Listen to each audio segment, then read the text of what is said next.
नमस्कार दोस्तों, ocean network में आपका स्वागत है। मैं हूं ओमकार चौधरी। फरवरी 2023 से शंभू और खनौरी बॉर्डर पर ये पंजाब के कुछ मुट्ठी भर किसानों का आंदोलन चल रहा है। फरवरी 2023 से और फरवरी 2024 से पहले इस आंदोलन के खत्म होने के कोई आसार नहीं हैं।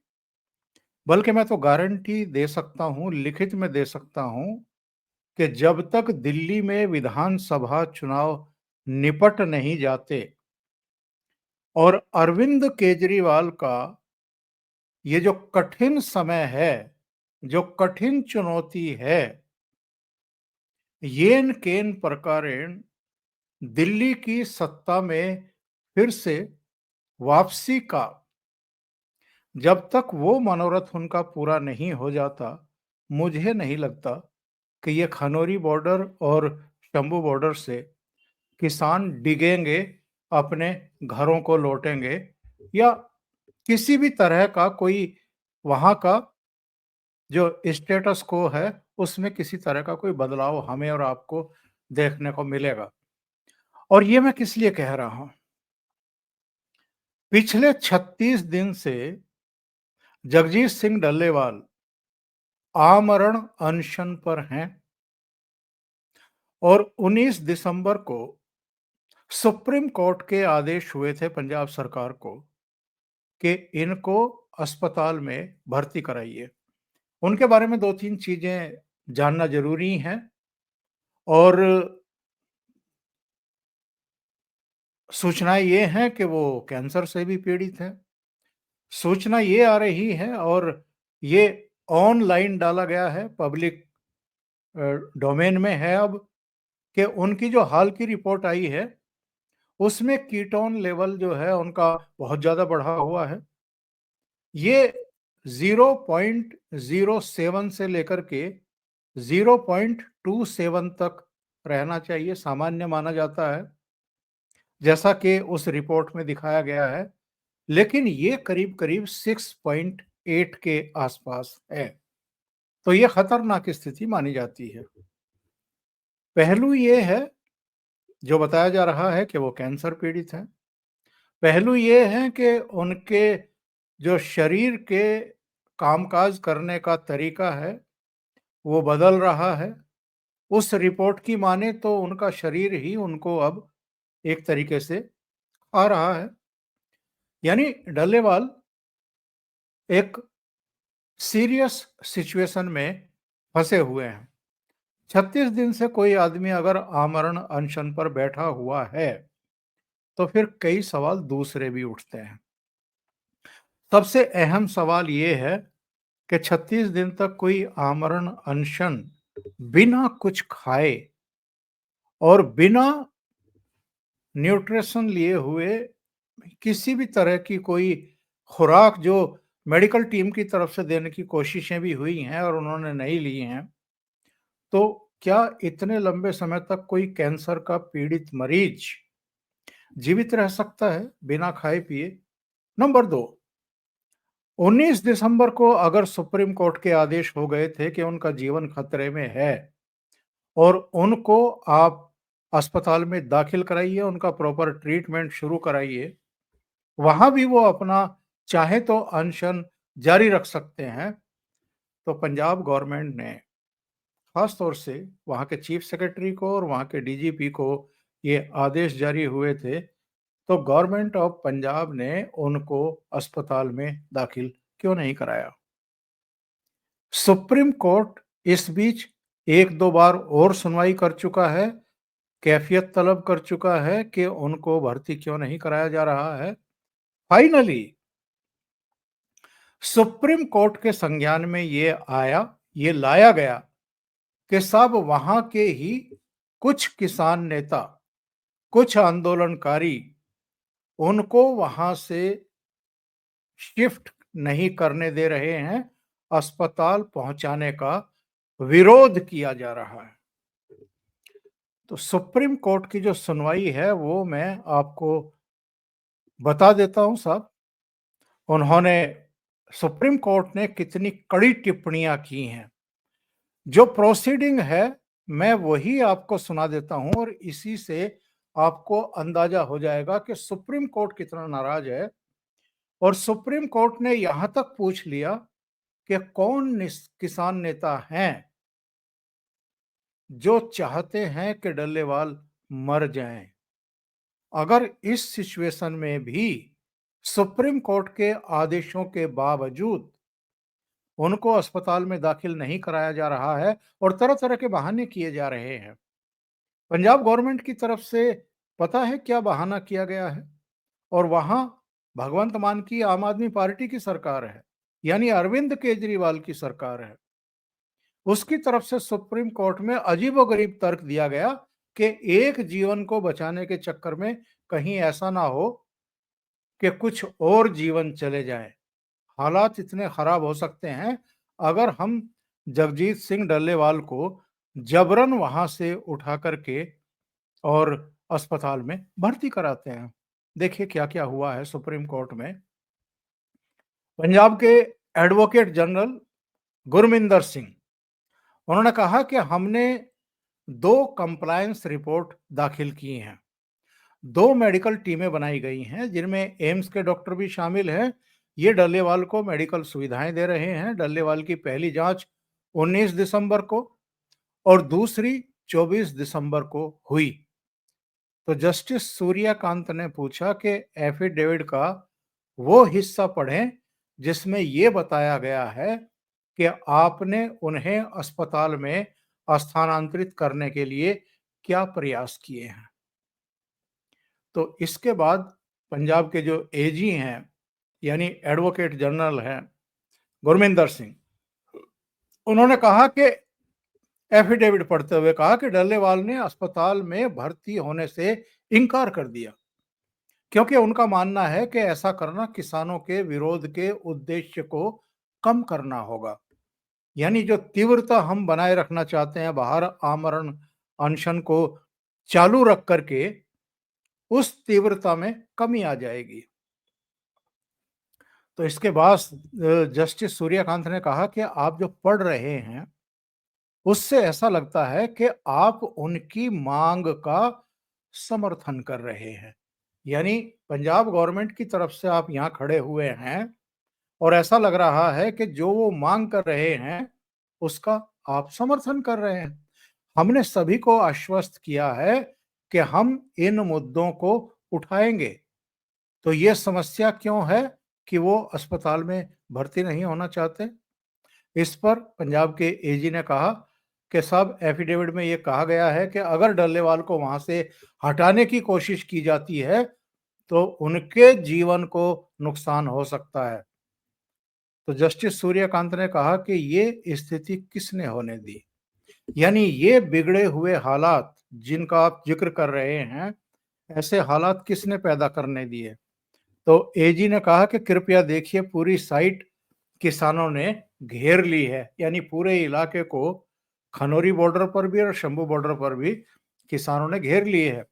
तो जस्टिस सूर्यकांत ने कहा कि ये स्थिति किसने होने दी? यानी पंजाब गवर्नमेंट का जो काम था कि सड़क को क्लियर रखे, कानून और व्यवस्था बनाए रखे, कोई कहीं इकट्ठा होकर के बैठ ना जाए, ऐसी स्थितियां उत्पन्न ना करने पाए, ये जिम्मेदारी किसकी थी?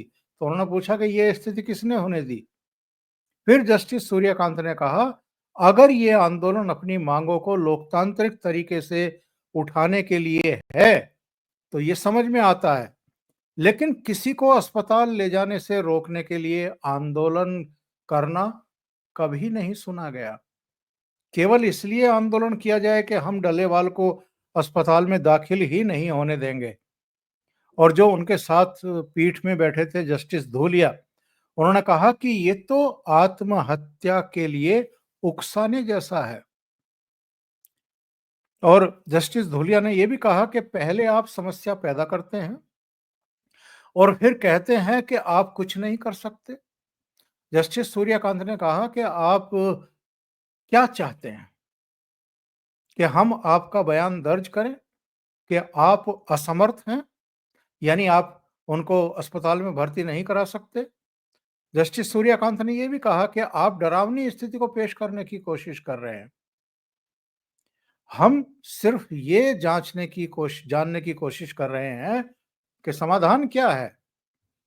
तो पंजाब के डीजीपी ने कहा कि साहब, पहले हमने पहले ही उन्हें अस्पताल ट्रांसफर करने की प्रक्रिया शुरू कर दी है। इसके अच्छे बुरे पहलुओं को देख रहे हैं।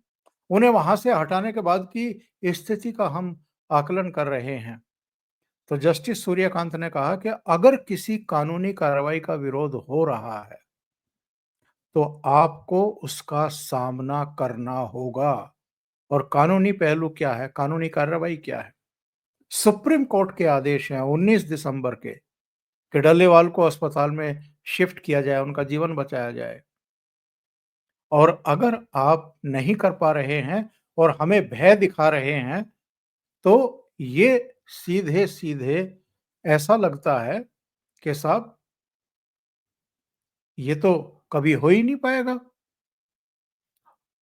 जस्टिस सूर्यकांत ने यह भी कहा कि आपको अगर विरोध हो भी रहा है तो उसका सामना करना पड़ेगा। अगर लोग मरीज को अस्पताल ले जाने का विरोध कर रहे हैं तो हम नहीं कहेंगे कि इसे आप तुरंत करिए, इसी समय करिए। लेकिन अगर आपको लगता है कि विरोध हो रहा है और आपको केंद्र सरकार से कोई समर्थन चाहिए, यानी लॉजिस्टिकली या दूसरे तरीके से, तो हम केंद्र सरकार को भी दिशा निर्देश देने को तैयार हैं। हमें इसकी कंप्लायंस चाहिए, यानी आपको डल्लेवाल को वहां से उठा करके अस्पताल में भर्ती कराना ही पड़ेगा। हम उस पर अमल होते हुए देखना चाहते हैं। और जस्टिस सूर्यकांत ने यह भी कहा कि किस तरह के किसान नेता हैं जो चाहते हैं कि डल्लेवाल मर जाएं। डल्लेवाल पर दबाव दिखता है। कृपया उन्हें बताएं कि वो डॉक्टरी मदद के साथ अपना अनशन जारी रख सकते हैं। तो पंजाब के चीफ सेक्रेटरी ने कहा कि उन्हें वहां से हटाने पर नुकसान हो सकता है। तो जस्टिस सूर्यकांत ने कहा कि कृपया उन्हें, यानी डल्लेवाल को, ये बताएं कि जो लोग उनका अस्पताल में भर्ती होने का विरोध कर रहे हैं वे उनके शुभ चिंतक नहीं हैं। पंजाब के एजी ने कहा कि अगर उन्हें शांतिपूर्ण ढंग से अस्पताल ट्रांसफर नहीं किया गया तो दोनों पक्षों को नुकसान होगा, यानी सरकार को भी नुकसान होगा और किसानों को भी नुकसान होगा। तो जस्टिस सूर्यकांत ने कहा कि क्या आपने कभी देखा है कि किसान नेता को अस्पताल शिफ्ट करने से रोका जाए? तो पंजाब के एजी ने कहा कि हम उनके विरोध के हिंसक रूप से प्रभावित नहीं हैं। ये या तो टकराव है या सामंजस्य। हमने उनका पक्ष रखा है, डल्लेवाल का पक्ष रखा है, जिसमें कहा गया है कि अगर केंद्र हस्तक्षेप करता है तो हम अपना अनशन खत्म करने के बारे में सोचेंगे, कुछ इस तरह की बात। तो जस्टिस सूर्यकांत ने कहा कि कोई पूर्व शर्त नहीं होगी। वो ये शर्त रख रहे हैं कि केंद्र सरकार जो है वो, तो हम ये करें, यानी केंद्र का हस्तक्षेप चाहते हैं। तो उन्होंने कहा कि कोई पूर्व शर्त नहीं होगी, एक बार वो शिफ्ट हो अस्पताल में तब हम उनकी मांगों पर विचार करेंगे और कुछ करेंगे। केंद्र को या जो भी निर्देश देने होंगे वो करेंगे। सॉलिसिटर जनरल तुषार मेहता जो हरियाणा सरकार के लिए वहां उपस्थित थे, तो उन्होंने कहा कि उनके स्वास्थ्य और कानून व्यवस्था को लेकर के हर दिन स्थिति अब और बिगड़ेगी। तो जस्टिस धूलिया ने कहा कि केंद्र सरकार इस स्थिति को शांत करने के लिए क्या कर रही है? इस व्यक्ति के लिए समय कम हो रहा है। तो जस्टिस धूलिया ने यह भी कहा कि डीजीपी और मुख्य सचिव के जो हलफनामे हैं उससे मैं बिल्कुल असंतुष्ट हूं, सेटिस्फाइड नहीं हूं। क्यों नहीं आप कुछ कर रहे? क्यों नहीं कुछ करते? तुषार मेहता ने यह भी कहा कि हमारे हस्तक्षेप से स्थिति और बिगड़ सकती है। यानी अगर हरियाणा गवर्नमेंट कुछ करती है तो इससे स्थिति ज्यादा खराब होगी। इसके बजाय ज़रूरी है कि वो पंजाब क्षेत्र में बैठे हुए हैं, पंजाब सरकार कार्रवाई करे। तो जस्टिस सूर्यकांत ने कहा कि हम केंद्र को लॉजिस्टिक समर्थन देने का निर्देश दे रहे हैं। तुषार मेहता ने कहा, पंजाब के चीफ सेक्रेटरी ने कहा कि साहब हम ये बताना चाहते हैं कि डल्लेवाल एक कैंसर रोगी भी हैं। तो तुषार मेहता ने कहा कि किसान नेता उनके पक्ष में कार्रवाई नहीं कर रहे हैं। अगर वो कैंसर रोगी हैं तो किसान नेताओं को तो उनसे और हमदर्दी होनी चाहिए, उनको अस्पताल में उनका जीवन बचाने के लिए अस्पताल में भर्ती करवाना चाहिए। तो ये किसान नेता ऐसा क्यों नहीं कर रहे, बल्कि उनका विरोध क्यों कर रहे हैं कि उनको अस्पताल में ना ले जाया जाए। तो जस्टिस सूर्यकांत ने कहा कि हमने एक कमेटी का गठन किया है। पंजाब के एजी ने कहा कि साहब केंद्र सरकार हस्तक्षेप क्यों नहीं कर सकती जो इन सभी मांगों के खिलाफ है। उन्होंने ये भी कहा कि हमें पता है कि उन्हें शिफ्ट करना हानिकारक होगा, इसलिए हम अस्पताल को उनके पास लाए हैं। मुख्य समस्या उनकी भूख हड़ताल है, बाकी सब कुछ ठीक है। ये ध्यान से सुनिएगा आप। तो जस्टिस सूर्यकांत ने कहा कि क्या आपको नहीं लगता कि भूख हड़ताल गंभीर है? तो एजी ने कहा कि हमने उन्हें ड्रिप देने की कोशिश की लेकिन उन्होंने मना कर दिया। हमने न्यूट्रिशन पेच भी लगाया। जस्टिस सूर्यकांत ने कहा कि आप केवल प्रारंभिक चिकित्सा ही प्रदान कर सकते हैं वहां पर। एजी का कहना था कि राज्य के पास विकल्प बहुत सीमित हैं, हम एक जीवन को बचा नहीं सकते और 4 खो सकते हैं। तो जस्टिस सूर्यकांत ने कहा कि आप कहते हैं कि वे किसान नेता हैं, किस तरह के किसान नेता हैं? क्या आप चाहते हैं कि हम ये न्यायिक आदेशों में कहें? मतलब वो किस तरह के किसान नेता हैं अगर उनके जीवन की रक्षा नहीं कर रहे हैं अस्पताल में, उनको शिफ्ट नहीं करने दे रहे हैं। इसके बाद जस्टिस सूर्यकांत ने आदेश सुनाना शुरू किया और उन्होंने कहा कि हम इस मामले में पंजाब के लोगों के साथ हैं। हमारा केवल यही उद्देश्य है कि किसान नेता की जान बचाई जाए, डल्लेवाल की। हम जो देखना चाहते हैं वो केवल ये है कि हम पंजाब सरकार के सुप्रीम कोर्ट के आदेशों को लागू करने के प्रयासों से संतुष्ट नहीं हैं। यानी जो हमारे आदेश थे, उनका पालन नहीं हो रहा है। विशेष रूप से 20 दिसंबर के आदेश के संदर्भ में इस आश्वासन को ध्यान में रखते हुए हम आगे की कार्रवाई के लिए और अधिक समय देने के पक्ष में हैं। हम स्पष्ट करना चाहते हैं कि अगर पंजाब को किसी सहायता की आवश्यकता हो, तो हम केंद्र सरकार को लॉजिस्टिक समर्थन प्रदान करने का निर्देश देते हैं ताकि आदेश को लागू किया जा सके।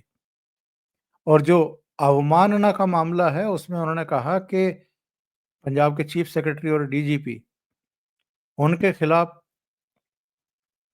आरोप तय करें। तो इस मामले की सुनवाई हम 31 दिसंबर को ही करेंगे। इससे रिलेटेड जो भी मामले हैं उनको साथ में रखते हुए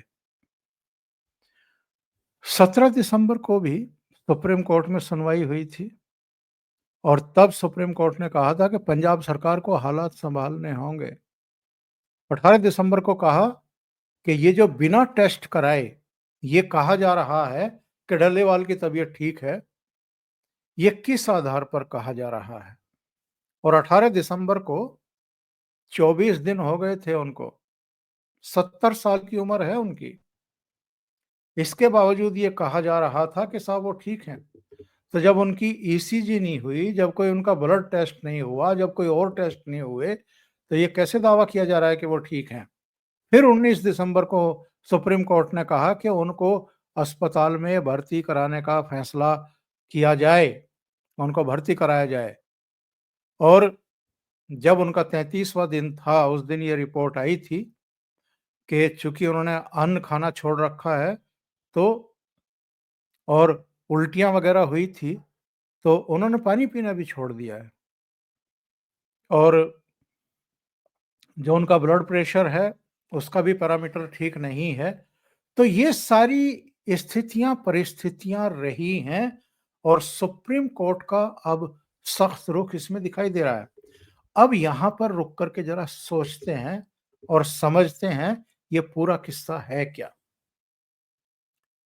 वो 13 महीने का जो आंदोलन दिल्ली में चला था 3 कृषि कानूनों को काले कानून बताने के विरोध में, और चलिए मोदी जी ने नवंबर 2021 में वो कानून वापस ले लिए। चलो भाई काले हैं तो वापस ले लेते हैं। लेकिन मैं तो कहता हूं कि वो भी गलती थी। वो पार्लियामेंट के द्वारा पारित थे और वो केवल पंजाब के किसानों के लिए नहीं थे, या हरियाणा या वेस्ट यूपी के किसानों के लिए नहीं थे, पूरे देश के किसानों के लिए थे। और इस देश के 86-88% जो छोटे लघु सीमांत किसान हैं उनकी बेहतरी के लिए थे। लेकिन चलिए वो 3 कृषि कानून वापस हो गए। इसके बाद भी इनका आंदोलन तो रुका नहीं आज तक। उत्तर प्रदेश के चुनाव हो गए, उत्तराखंड के हो गए, पंजाब के हो गए, मणिपुर, गोवा के हो गए फरवरी 2022 में। 4 राज्यों में उत्तर प्रदेश, उत्तराखंड, मणिपुर, गोवा में भारतीय जनता पार्टी की सरकारें थे, फिर से भारतीय जनता पार्टी आ गई। पंजाब में आम आदमी पार्टी बेनिफिशियरी रही और कांग्रेस वहां से आउट हो गई सत्ता से। उस 13 महीने के आंदोलन का फायदा किसको हुआ? आम आदमी पार्टी को। इसके बाद ये अभी फरवरी 2023 से बैठे हुए हैं, फरवरी 2024 से। तो उसके बाद 2 महीने बाद लोकसभा चुनाव की प्रक्रिया शुरू होने वाली थी। जानबूझ करके इनको फरवरी 2024 में लोकसभा चुनाव से 2 ढाई 3 महीने पहले ला करके बैठाया गया। और अब दिल्ली के चुनाव हैं। लोकसभा चुनाव में तो आम आदमी पार्टी को कोई फायदा नहीं हुआ इससे। पंजाब की भी 13 में से केवल 3 सीटें जीत पाए, 10 पर उनको हार का सामना करना पड़ा। अब दिल्ली के चुनाव हैं और जो मैंने शुरू में कहा था कि फरवरी 2024 में आकर के बैठे, उस समय मैंने फरवरी 2023 कह दिया था। फरवरी 2024 में आकर के बैठे और फरवरी 2025 तक, जब तक दिल्ली के चुनाव निपट नहीं जाएंगे तब तक ये वहां बैठे रहेंगे। और डल्लेवाल को अस्पताल में क्यों नहीं भर्ती किया जा रहा है? क्योंकि अस्पताल में भर्ती होते ही उनके सारे टेस्ट हो जाएंगे, उनके शारीरिक कंडीशन पता चल जाएगी और ये भी पता चल जाएगा कि उनका आमरण अनशन जेन्युइन है या इसमें भी कोई छिपा हुआ मामला है और ये सिर्फ आंखों में धूल झोंकने के लिए आमरण अनशन की बात कही जा रही है। सुप्रीम कोर्ट के आदेशों की पालना नहीं हो रही है और ये पंजाब सरकार नहीं कर रही है, जानबूझ करके इसको लिंगर ऑन कर रही है। अब सुप्रीम कोर्ट ने कहा है कि 31 दिसंबर से पहले डल्लेवाल को अस्पताल में दाखिल करा करके हमें सूचित करिए। तो कल का दिन बीच में है साहब, देखते हैं पंजाब सरकार अब कौन सा नया बहाना लेकर के आती है। अभी के लिए इतना ही। बहुत बहुत धन्यवाद। अगर आपको ये चैनल और इसके कंटेंट पसंद आ रहे हैं तो लाइक करें, कमेंट करें, वीडियो को शेयर भी करें। अभी तक अगर आपने ये चैनल सब्सक्राइब नहीं किया है तो सब्सक्राइब कर लें और साथ में लगे बेल आइकॉन को दबा दें ताकि आगे आने वाले वीडियो और उनके नोटिफिकेशन आप तक पहुंचते रहें। बहुत बहुत धन्यवाद। नमस्कार।